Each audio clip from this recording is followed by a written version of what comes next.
Welcome to Poland Daily History with me, Nicholas Richardson.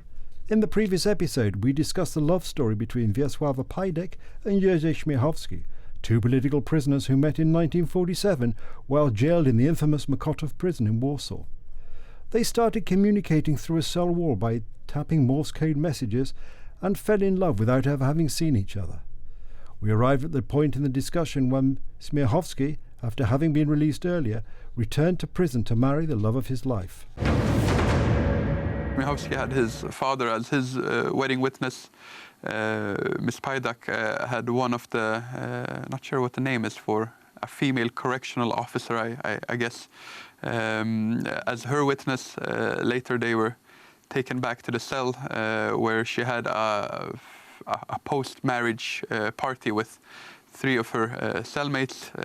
They shared some extra food for this specific event, but that was it. I mean, it's rather remarkable that they were allowed to have the wedding at all. You could imagine it being another example of torture to deny them the right to get married while she was in prison. Quite surprising, especially as when Pajdek had been rearrested, she was treated even worse than when she was arrested the first time, because it had become public information that she was together with Śmiechowski.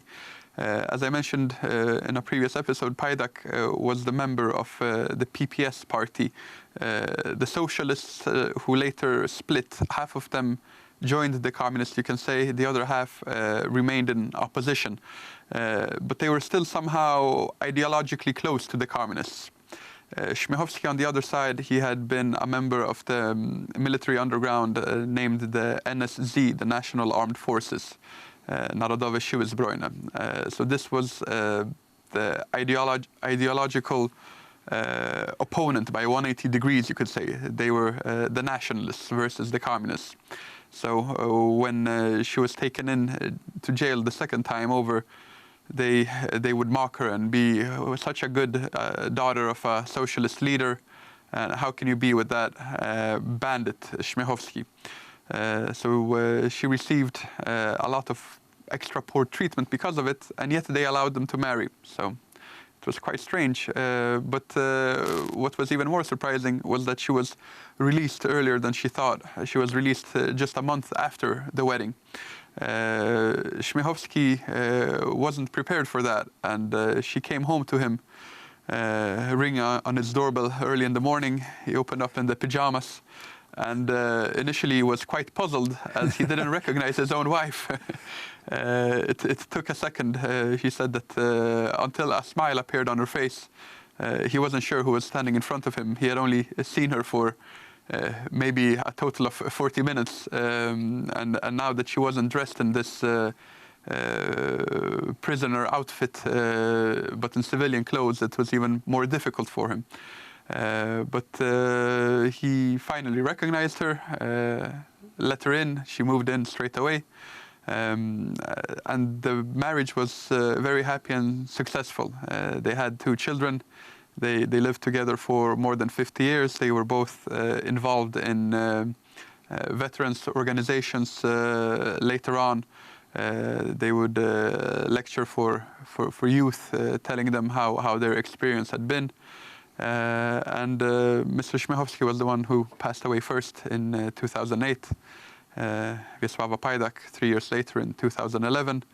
And according to all friends who knew them, their biographer, they were a married couple that was unusually stable, friendly, not a lot of arguing, always very loveful to each other.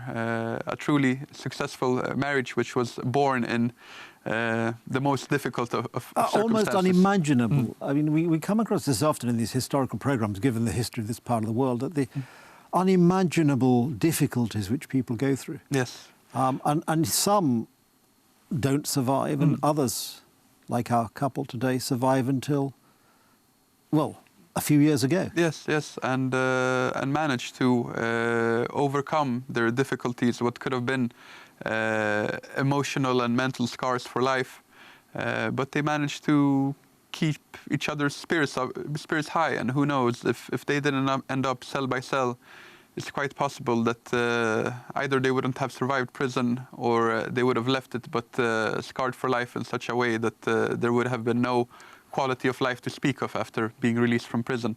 So they truly saved each other. And of course they had the added satisfaction of seeing Poland, seeing the communists who tortured them in the late 40s and early 50s, dispatched in 1989. Yes. And they lived for a good few years after that, in fact, under the new and free Poland. So that's a marvellous story with a very happy ending. Yes. But a most unlikely beginning. Absolutely. I mean, the idea that you would be in a prison cell and you would start tapping Morse code Yes. to somebody you'd not met and then decide that you would actually marry them. And also the way of communication. They spoke for over a year through Morse code when they initially met here at the prison on Rakowieska Street. Such a difficult way of getting to know each other. Just getting simple sentences across. Must have taken hours. Must have taken hours. And then later, Miss Wiesława would keep Jerzy's spirits high by reciting fragments of Tristan and Isolde, and thereby strengthening their own love, which was as difficult as if not even more than the situation that the heroes of the book, Tristan and Isolde, had faced centuries earlier. So truly a remarkable story. Indeed, and thank you for sharing it with us. Thank you. There we have it, a remarkable love story. Love conquers all. In this particular case, it certainly did.